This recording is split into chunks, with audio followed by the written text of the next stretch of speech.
Hello and welcome to Two Therapists and a Microphone. I am Dr. Harrison Davis. And I'm Dr. Aisha Dickerson.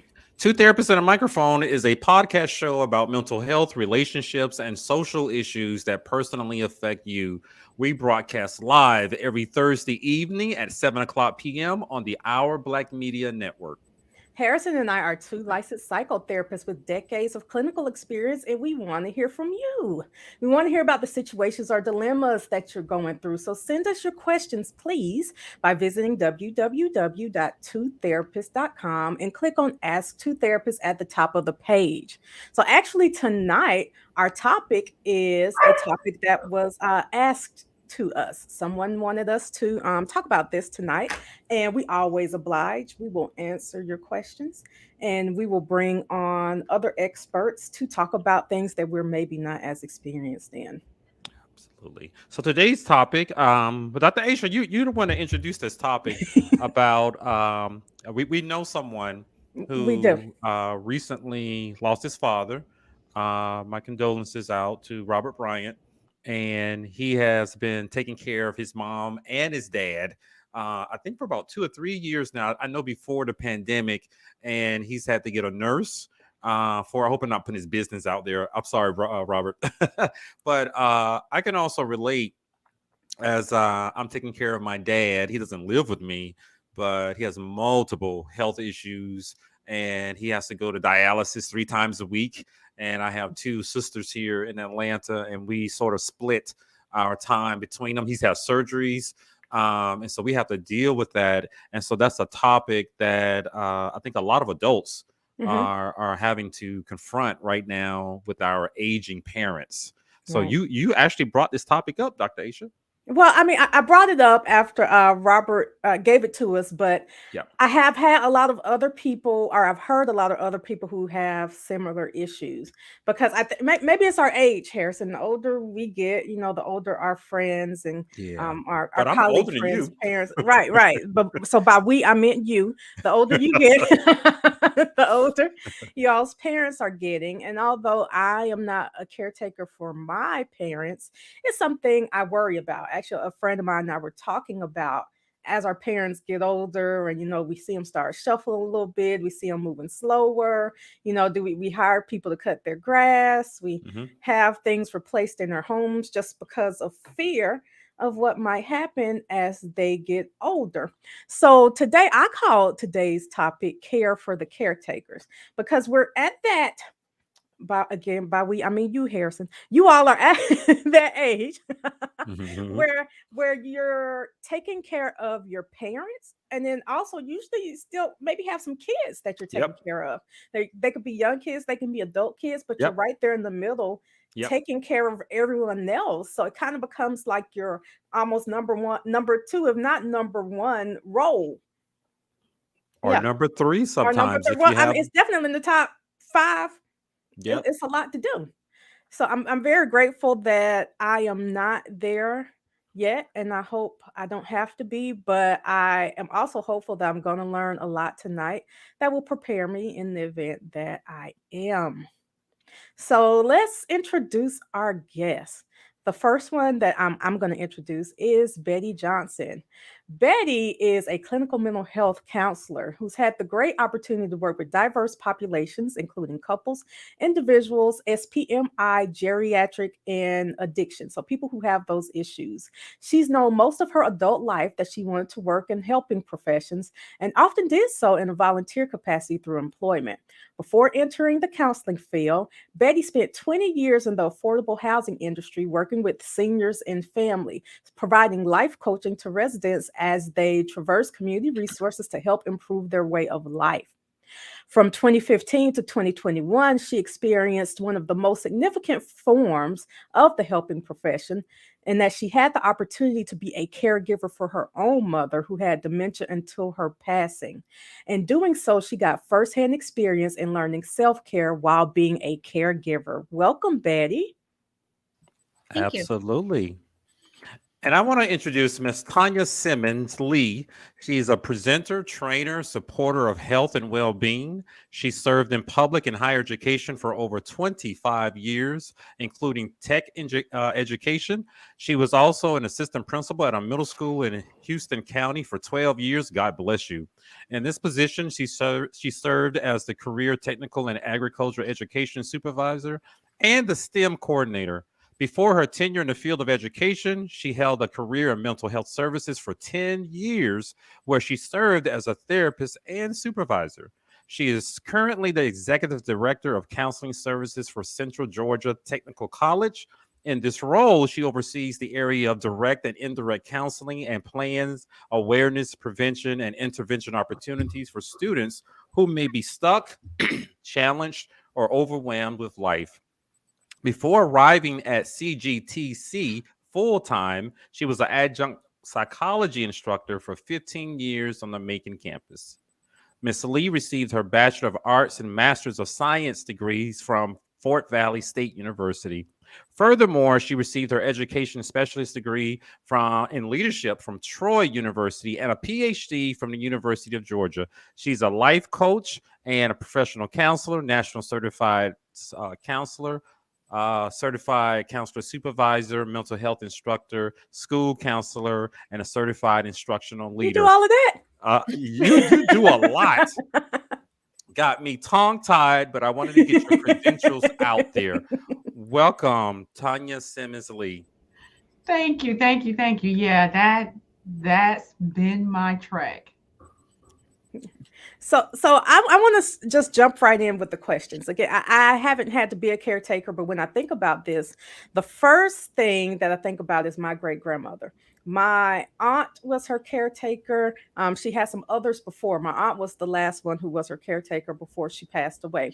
But what I remember is things like her setting things on fire, pulling knives out on people. I remember visiting and this is my great aunt's house, and her being strapped to the wheelchair, which that could be considered elder abuse, I thought. But when I I asked don't what know. happened, they said she was trying to stab us with a butcher knife. Like, what were we supposed to do? She's frail enough for us to move around like a child, and we're strapping her down for her safety and our safety.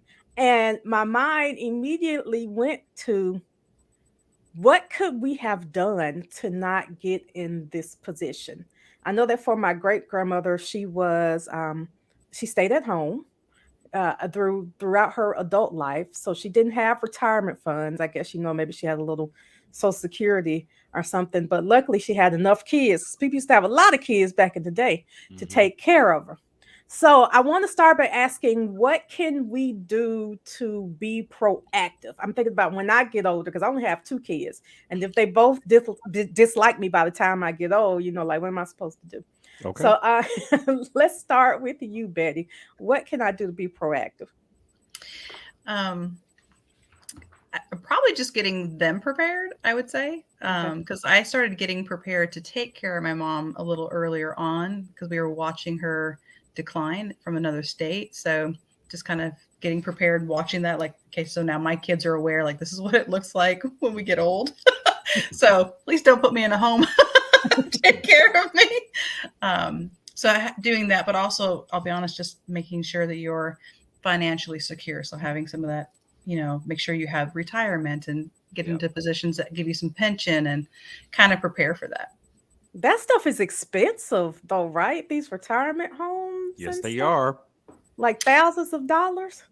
Try Yeah. 3 or 4 per month. Yeah. Oh, It's That's very that's the going expensive. rate in Atlanta. so, Yeah. so Go ahead. no, I'm saying, so this something you looked into, Harrison? The I going rate in I that in did. that? My Okay, sisters and I are actually looking into assisted living, and there are different levels, and I think we're going to get okay. to that real soon. But first, I want to hear from Tanya to answer the question about how can, if we're not at that point, I'm already there with my dad, but if you're not there, how can you prepare to take on that responsibility?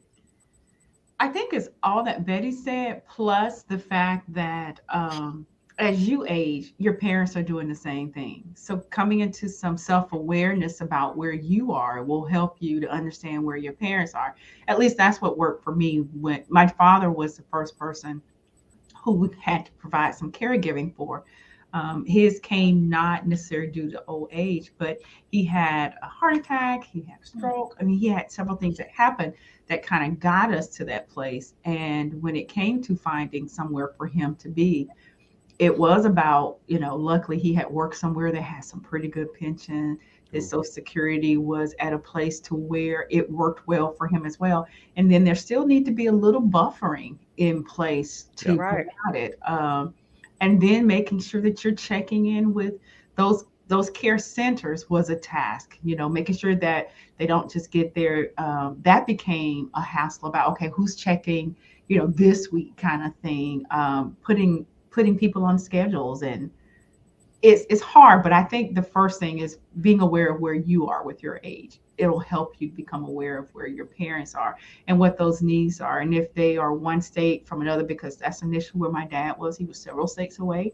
Mm. That added more stress, and so you relied on people that were in that state or close to you to kind of help out. But again, the awareness coupled with the things that Betty said are definitely some ways to acknowledge it.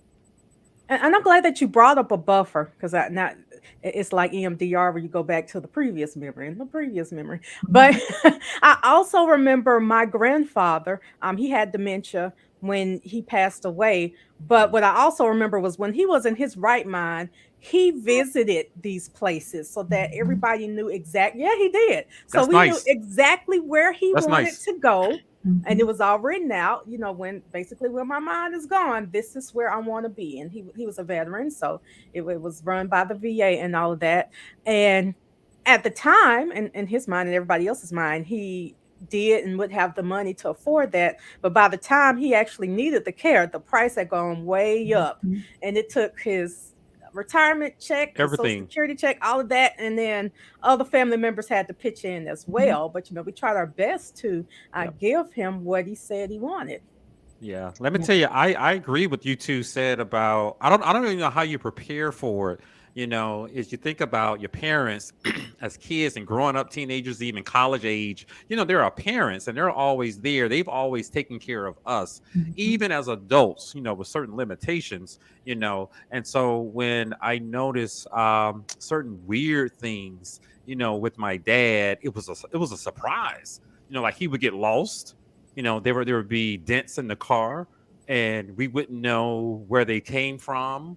And then his mind, early onset of Alzheimer's, and so having a conversation, and he would ask the same question 4 times Mhm. in 10 minutes. Sounds like you guys are Mm. used to that. And just looking over at him, and becoming a little annoyed, you just asked me that 5 minutes ago, and realizing that they are aging and that this is part of Right. the aging process. That was a surprise for me because he's always been my dad and he's Mhm. always been there. Now, I mean, it's been a while since that began, but can you tell the audience about once you realize something's not right, or you can't leave them at home, or you call in their house more than twice a day just to check on them? Mhm. Can you tell the audience what's that like? Like what type of emotional impact do you believe that takes people experience? Mm. Um, I'll start. For me, it's stressful. I recall one night prior, probably about 3 months ago, I had been calling my mom and I couldn't get her, but I was in Gwinnett, and I came home. I kind of forgot, and then I got home and it was about 10 o'clock, and I called and I still couldn't get her. So I took a shower, and I'm thinking I can't get her. So I Yep. looked at my husband. I said, we got to go. And Hmm. she lived in a different city than, well, she lives in a different city. And he looked at me. He's like, what's wrong? I said, she hadn't answered her phone all day. You're panicking. So I'm panicking. Hmm. Right. And he's trying to maintain this calm composure, but I'm panicking because it's like, and then I called my sisters and I was like, hey, y'all talk to mom? And it was like, no, we haven't talked to her. They called, didn't get her. So I'm in my car, I'm headed there. I'm telling myself just, that saying of pray for the best, but prepare for the worst. Mm. And I get there. I have a key. I can't get in because she's put the additional lock support that you put up against the door. So that's there. So now I'm really freaking out. I'm at her bedroom window and I'm knocking, and I'm knocking on the window. And I finally hear her. And I say, it's me, can you open the door? Are you okay? And she said, yeah, give me a minute. She's very faint, like, and I'm thinking, oh my God, oh my God, oh my God, oh my God. So she gets to the door and I said, I've been calling you all day. I called my siblings' name. They've called you. Nobody could get you. And she said, I can't find the phones. And I said, what do you mean you can't find the phones? I said, you have two, and she says, I can't find them. So at this point now, I've gone from being panicked about something being really wrong with her or the worst to now I'm tearing the house up to find the phone and making sure that her cell phone is charged, just doing all these preventive measures, or so I thought. Which then I went out and bought more phones. I bought phones that you actually plug in that's stable, that you can't move, because she had these cordless phones. Yeah. But it's hard. It's scary most times. I'm talking like deep scary when you can't get them and you know that they're supposed to be in this place. Yep. Or if they go somewhere and you know that for my mom, she's had surgery on both of her hips, on her ankles, so her mobility, and so it's really challenging to be at peace and to rest when you're having parents that have some of these challenges. And it's almost like you're in fight and flight most days. Yeah, I agree. Betty, what about you? I can actually agree with a lot of that. My mom was in Washington when we had to move her. So we had to literally move her across the country. And she was getting lost on the city buses. So in Seattle, it's pretty busy. Tacoma, Seattle area, it's very busy. And buses can take you all over. You could start in Seattle, end up in Vancouver on a bus, and then not sure how you're going to get back. So it was just her getting lost on the buses that let us know that something was really wrong, and that she'd lost a lot of weight. So she went from a healthy 120 to like 85 pounds when we went to go pick her up. So I was like, oh my goodness, so it made kind of the same thing like Tanya was saying. You get like, you're really upset and scared and frightened, but when you get there, then you're almost a little frustrated, like, oh, like, why didn't you tell me before? I've been, wanting you to move sooner. But they want their independence, Then we, as them being our parents, we want to honor that space for them as being the parent. So it was a little bit of that fight or flight. I mean, she actually set fire in my kitchen her first week here. So. Yeah. Well, that's when my grandfather finally went to that nursing home. He set fire to the kitchen. He burned his whole house down. Oh. He burned down the whole house. Oh. And we were like, oh, now it's time. And I have a very close friend whose father who is, in that space, and he actually got a hold of the keys one night about 2 a.m. in the morning and was going to the store. They happened to hear the car start up, but he was on his way, and there was no way that he would have successfully made it to wherever he thought he was. He was going. And so that created another challenge with having to have someone to sleep closer to where he was to kind of prevent that. And that was in the early stages of what he was, beginning to experience. So it shows up in a variety of ways when they're on that decline. And as it increases, your level of security and stability decreases. Well, one thing I heard both of you say was something about their independence. And, people want their independence. They want their space. I know for me, I like my space. So I can't imagine having to move into someone else's space. But what I've heard a lot is it's also difficult to manage being their child and them kind of being in that childlike role. How do you approach that when you're having to tell your parent to stop doing something, and they're telling you they're the parent? I mean, I'm just thinking about even my mom. Can't tell her what to do or anything. Not yet. Right. But even like, I remember her, it was like maybe last Thanksgiving. She was down on her knees getting some pots. and stuff, and then she needed help getting up. So we helped her get up. And then later on, I turned around, look, but she's back down there. And I'm like, what are you doing? Like, I just got you up off the floor. Why would you do that again? And she got on me. You don't talk to me like that. I'm your mama. But these decisions you're making, like it worries me, and I'm not in the space where I can present that information in a nice way. So why don't you all help us understand, how do you approach that verbally with a parent who has dementia? Betty, let's start with you this time. I'll be honest, initially, I did a lot of that mother henning when she first moved in, and I got a lot of the, the sideways eyes. I don't know who you're talking to. And then she'd walk up like, off your mind. Or she'd give me, the cut eye, like, I know you did not just say that to me. I was like, well, I kind of did.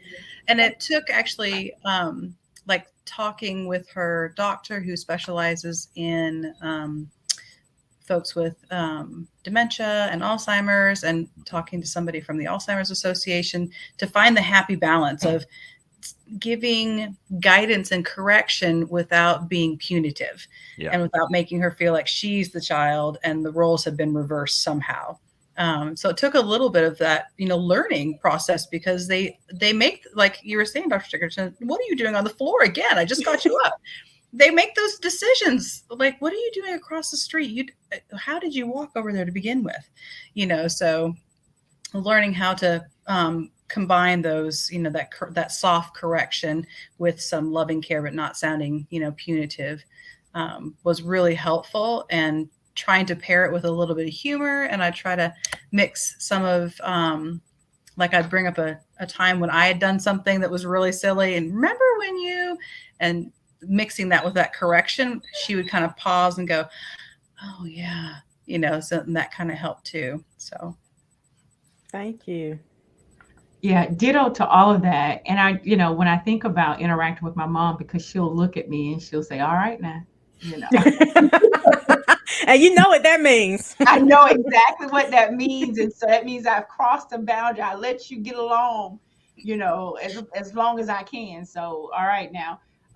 And so I always go back to something that I did when I was in the school system, and that is discipline with dignity.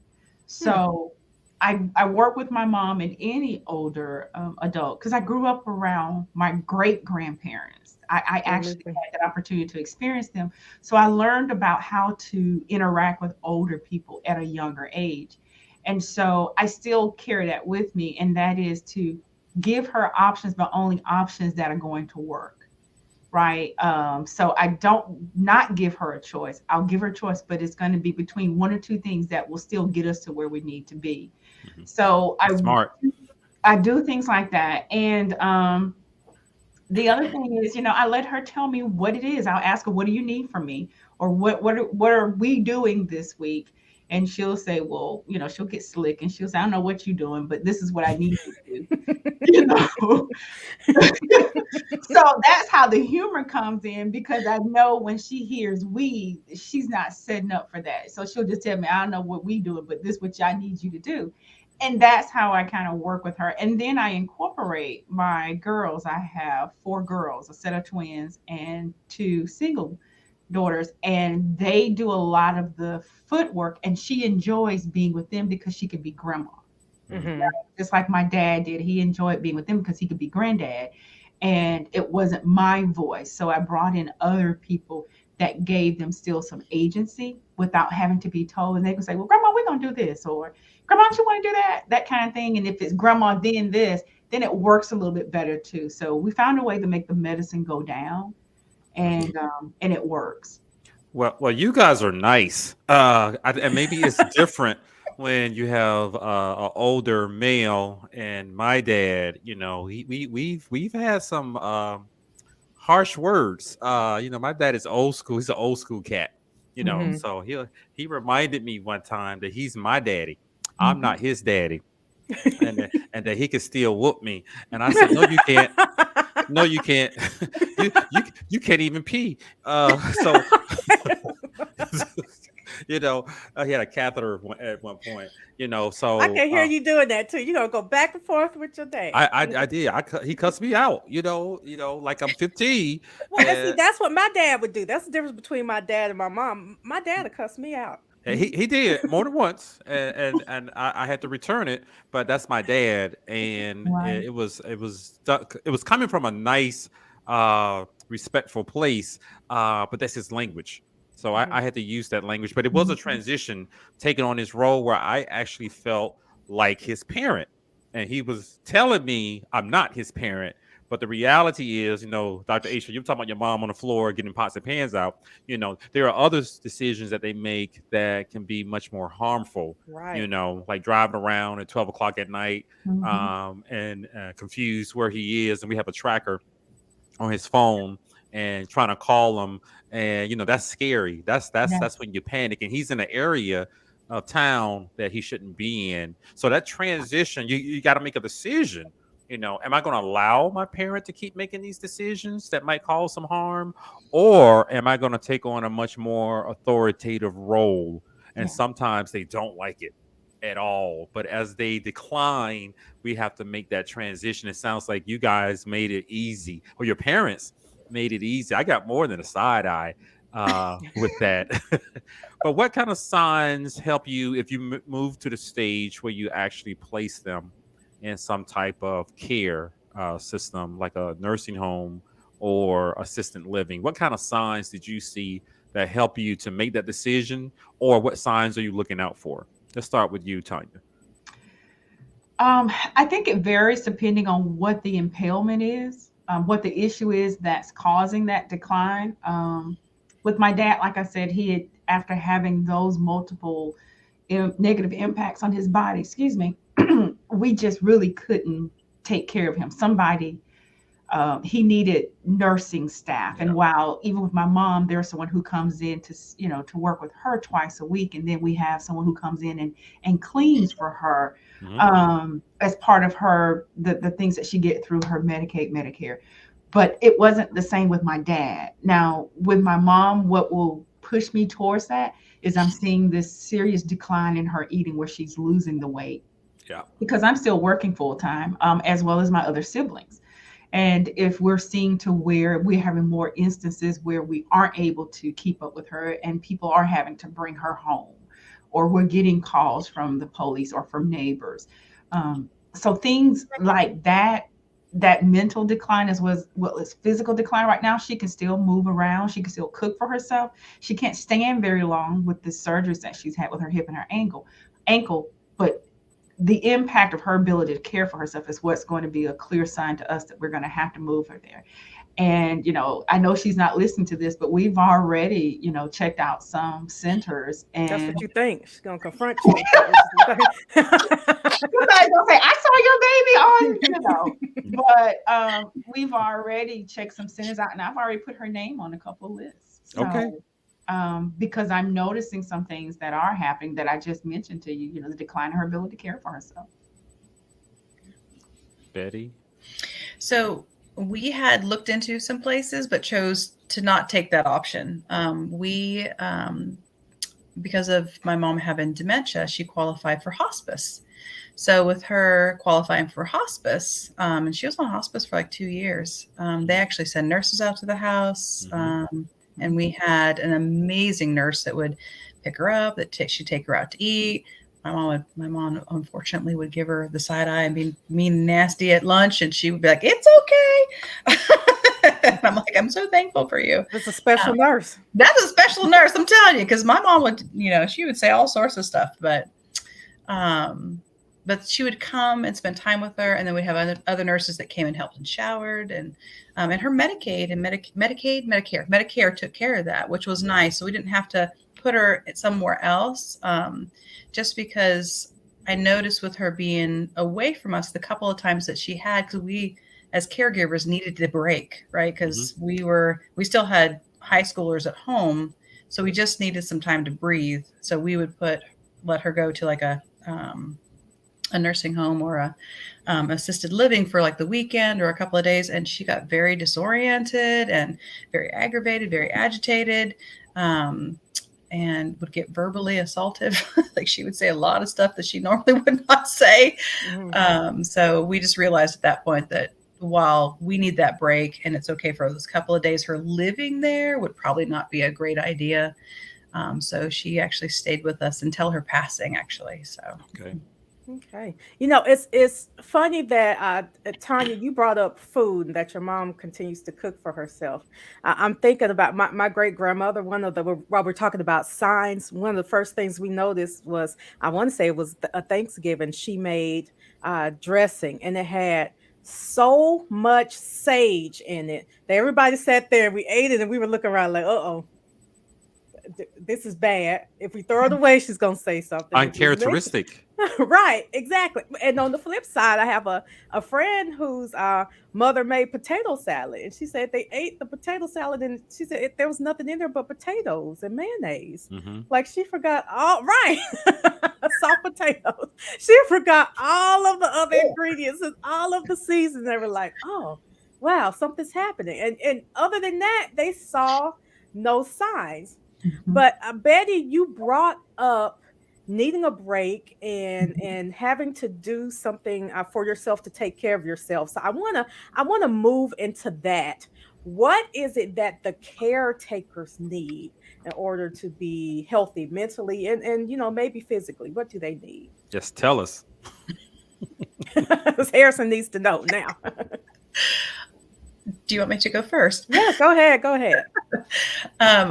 So the way we kind of looked at it is having mom here was like having all the kids back home. And when when our kids were young, because we've got a family of 5, when we have small children, you've got to figure out ways to have quiet time after they go to bed, right? Because when you have that many, you can't just send them off to the babysitter. So then you can't afford to go out. Right. But as they get older, you have more space. So that just making sure that you have like a babysitter, some time to get away, and then making sure to do something that refills your tank so that when you come home, you don't feel stressed. And we would know it was time when we'd start getting snippy with each other, or real curt. Like if I started getting real curt with my husband, he's like, where's the calendar? When do we go away again? Like, it's time. But just, so being aware of yourself so you can tell it's time to get a break, and then making sure that you identify like what is it that's the most filling, in the short amount of time, if you can't be gone for a really long time when you send your loved one away. I think that is great that you Mhm. have, or you especially had a partner to help you not just take care of your mother. I know that's probably a difficult position to be in as the one who's not the child unless you just have a really close relationship with their in-laws. But you also have had someone there who could help you identify when you're burned out. Absolutely. Yeah. What about you, Tanya? So I have to talk about both things that you're able to do and some things people can do. Mhm. I walk often. That helps me. But the way that I know it's time for me to walk is like Betty said, you start getting short with people and you're irritable. And then when I realize that I'm waking up more tired than I did before I went to bed, Mm. that's the number one sign, because that means that my mind is not shutting down. I'm constantly thinking or maybe even worried about what could happen. It takes me about 20 minutes to get to my mom. And even before my dad died, it would take me a little longer. My uncle was his primary caregiver, and I'm so and forever grateful for that. But just for me, it's about getting out, walking, listening to music. I'll have a playlist on my phone, and I'll say, Siri, hit my Friday mood, and it could be Monday morning, but that's what kind of gets me back into it, hearing that music. And then other things too is getting with people that make me laugh and that I can just kind of talk. So that socialization, because when you're constantly working with aging parents, it's draining. It takes a lot out of you. And by the time you get home, like Betty said in one of her narratives, the things that she shared, it's kind of like, I'm done. But you have to kind of fill your cup back up. You have to get around some people that genuinely care about you, whether it's your spouse or a group of girlfriends or just, couples or what have you, so that you can feel like you and not like the caregiver of your parents. And you can even in that moment feel like, my mom, I can talk about mom in that space as her daughter, but not to talk about how I care for my mom. That kind of thing. So for me, it's about socializing. It's about having my music. It's about getting out. It's getting colder. And so what I'll do is take advantage of in my building. I'll walk in my building, but I have to walk. That really helps me in listening to music. So it One. sounds. Oh, go ahead. I'm sorry. Go ahead, Harrison. So it sounds like you two created a wonderful self care strategy Hmm. for yourself, and it includes some boundaries Mhm. that you set up and recognizing, when you're reaching your limit, with that. So I was going to close it out, but H, did you want to ask a question? Yes, just one more Hmm. because I know that having children is easy usually it's kind of to find a babysitter sometimes. People don't mind keeping kids. But my question is, where can people find resources if they need a Very good. nurse, if they need just a little respite, is there, they want to drop their parents off for the night? Uh, So let- they Go ahead, do Tanya. have adult daycares. They sure Okay. do. Okay. They have adult daycares. And even, I don't, I want to say this tongue in cheek, but I also know that some of the CNA staff that, with certain permission, they'll adjust their hours Mhm. Hmm. to kind of support that, that, is paid through the Medicare process. I don't want to say that too loudly because I don't want to get anybody in trouble. That was enough information. You need the right person. Yeah, Hopefully that you're blessed Right. with the right Who can person. work with you you? can't go and stay out to 12 o'clock at night, obviously, but and I know for me, with like I said, my four girls, we tag team my mom, and it works well. Like if for groceries, I pay, but the twins call her and get the list. My oldest daughter orders, and my middle daughter pick it up and take it to her. I mean, That's great. Mhm. Yeah. What so they're What do you know babysitters about too. bed? Yeah, babysitters too. Good. So it's just me. So there wasn't, I didn't have any siblings to partner with, unfortunately. Mhm. But we did partner with like the American Alzheimer's Association, the Senior Citizens Council in Mhm. our area, and other senior citizen groups that could do the same thing that helps like connect with. I think they're called grandparents who sit in. So they're just other Mhm. seniors that'll come sit with your senior, Yeah. and partnering also with the nurse that we had from hospice, like kind of the same thing that Tanya was talking about. Like, can we move those hours around? Like, we're going to go out for the night. And she connected us to respite facilities that are like homes, like actual homes where people bring seniors into their home, Mhm. and Mhm. they get to enjoy like a family, weekend or whatever, where they're not in a center per se, but they're in that nice family setting, which was really good. So you have the opportunity to go out and meet them, spend some time with them, get to know them before you send your loved one there. But and that was real helpful. We met those facilities, or those homes through our nurse that worked with the hospice group. So it was Thank you. nice getting those connections.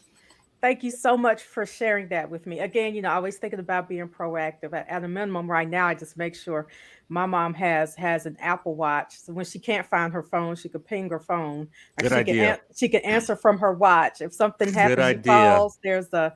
Her heart starts skipping beats. The watch will send an alert. You know what? They better put me in a commercial. You are smart. You are smart. And so these are some great strategies and resources. I can add the VA if your parent was in the Mhm. military, my dad was in the Navy, or the spouse of someone who's a veteran. There are some benefits that you can get through the VA. There's a lot of things going at the VA. You may have to wait a long time, but they do offer a lot of nice resources, especially when it's time to consider assisted living.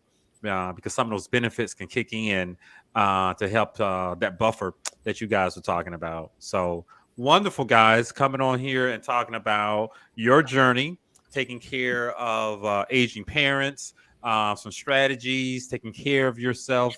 Are there any final words that you want to offer the audience? Start with you, Tanya. I want to say, this is November, which is National Family Caregivers Month. And I didn't know that. so, yeah. And so, for all of the family caregivers, I salute you. It is hard work, it is necessary work.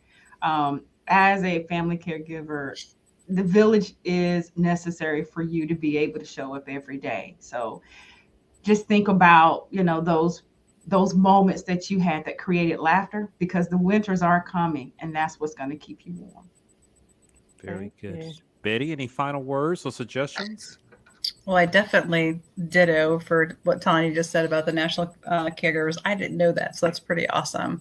Um, I think the one thing that I took away from caring for my mom that was really important is taking the memories. So, like writing down the important moments, maybe taking videos of when they're having a good day. Because when they do pass, those are great things to reflect on. Kind of like Tanya said, enjoy those memories, the laughter. Because winter is coming, they'll pass someday. So, having those, I have lots of pictures that pop up on my phone periodically, and they're like, from this day and 2 years ago or whatever, it just pops up, and it's a great picture of my mom. She's laughing, or we're doing something funny, or we're using Snapchat filters. So just remembering to find space for those moments, because they're kind of fleeting in this time as they age. Thank you. And thank you both for not just sharing your expertise, but sharing your personal stories about Hmm. being caregivers. I think there's a lot of value in that, and we appreciate you. Absolutely. So thank you guys for coming on board, sharing things with us.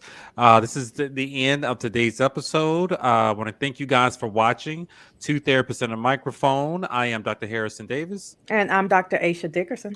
Tune in next week on Thursday at 8 o'clock p.m. and 7 o'clock No, p.m. no, not next week. It's going to be Thanksgiving. So we're That's right. stepping We're apart. going to skip a Tune in in week 2 weeks. because we got to do self-care. Mm-hmm. But I want to thank our guests, Betty Johnson and Tanya Simmons Lee. And we will see you guys in 2 weeks.